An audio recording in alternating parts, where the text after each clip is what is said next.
everyone that I know that's into wrestling's been talking about the sad passing of Randy Savage. Right. From your point of view, where were you when you heard about all this? I actually, I got up that morning and I was making coffee, and I asked my wife to actually get on the Weather Channel just because I was gonna get ready for this trip. I just wanted to get an idea what the weather was like.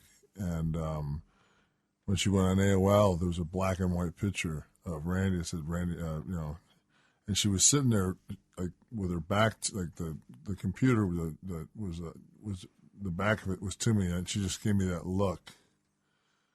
And I mean, there's so many. I mean, so many of my buddies have died, and I said, not Scott. She goes, no. I said, who? And she said, Randy. I said, Randy.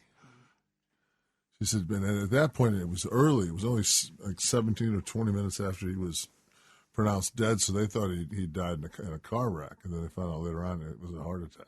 Wow, that's pretty hard to take, isn't it? I was talking to them on the way here. It's almost like it hasn't kind of set in yet. Yeah, it's just kind of like, because that's like there's never going to be another match. So in terms of working with him, what kind of memories do you have of Savage? Can we broadcast any of them? Yeah. The thing was, it was great because when I went to WCW, when we left Vince, and me and Scott went to WCW, Hogan and Macho dressed in the same room.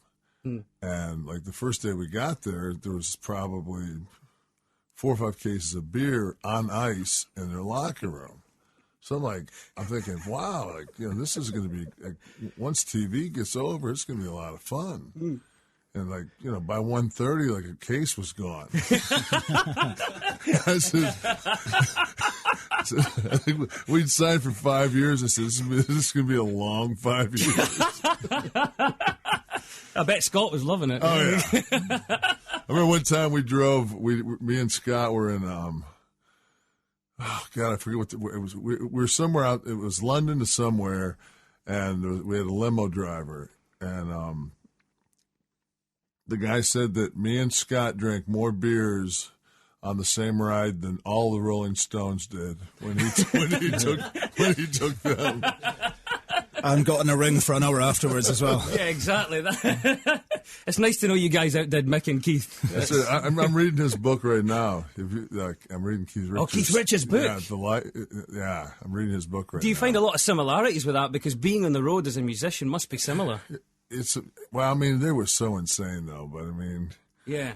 There's definitely, because you have this, above the law kind of, get out of the car. But officer, I'm a wrestler. Yeah. I always think if the police ever pull you guys over, it's the moment that you get out of the car and you start standing up and then you just don't stop. That's what I always say. Get out of the car. And halfway through, I say, get back in the Just back to Savage for a second. I know you don't make these decisions, but surely now he must be in the Hall of Fame for WWE. He's earned it. He has to.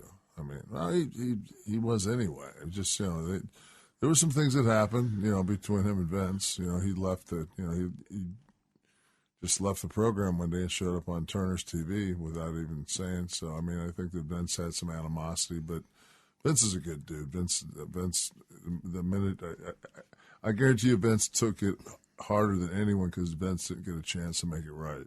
So. Yeah, he'll make it right with the Hall of Fame. Do you think that would have happened anyway? Obviously, there's lots of speculation and all the stories about the problems between Vince and the WWE and Macho. Things seem to be warming in the last couple of years. They had the DVD collection, then the action figure. What do you think? If it's possible to think about this, do you think that's something that might have happened anyway? Yeah, I think so. I think it was. It was. Randy. It was always was very private, and the last couple of years of his life, he became kind of reclusive.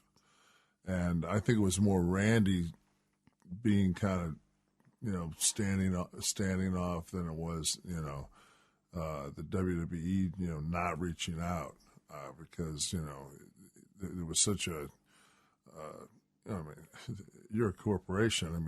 There's nobody, there's very few people that can generate the revenue that Randy can, especially if he's doing voiceover with his voice. Yeah. You know. Oh, the Slim Jim. Yeah. You know, the funniest, this is a good story. You know, they fired, you know, Randy left. So they put and I ended up becoming the world champion. So I go in and they're going to give me the Slim Jim commercial. Right. So I go in and the guy, you know, it's like he's so used to Randy. It's the same producer, and this guy's like, no, come on, I want more energy. And I'm like dude, I'm giving you all I got here. You can't pretend to be that mental. Exactly, you know, just like, you know, I'm like Bob Dylan. That's what you got. You know? Sorry, you want me to sing differently, but yeah, exactly. And I pulled the guy aside and I said, "You're making a big mistake." I said, "Just because Randy's with the other company," I said, "You should keep Randy," and they did.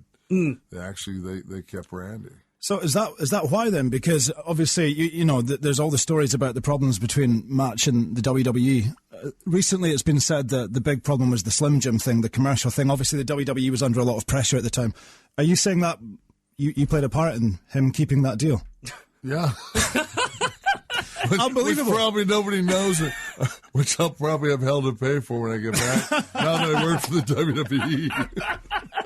Yeah. Oh, yeah, one more thing, Vince. Yeah. I did that, too. Sorry. Yeah, first day you arrive back. Yeah, Vince has put a call in for you, Kevin. He's got a couple of questions. Oh, well. Well, good memories, though, and Savage. Yeah. There will never be another. And you sort of feel like the Hall of Fame wouldn't be legitimate without having Savage in there. No, absolutely not.